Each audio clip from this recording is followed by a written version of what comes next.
বন্ধুগণ, এখন আমি নাকো লেকেতে বোটিং করছি। আমাকে দেখতে পাচ্ছেন, আমার পেছনে পাহাড়, আর আমি এখন নাকো লেকের মধ্যে আছি। নাকো হচ্ছে সবচেয়ে উঁচু গ্রাম আমাদের এই জার্নিতে।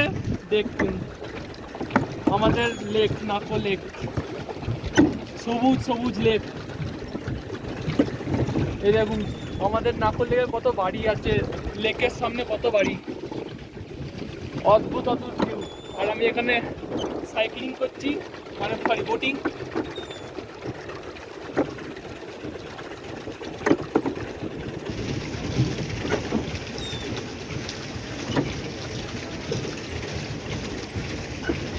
কি পরিষ্কার লেক দেখুন, সবুজ সবুজ।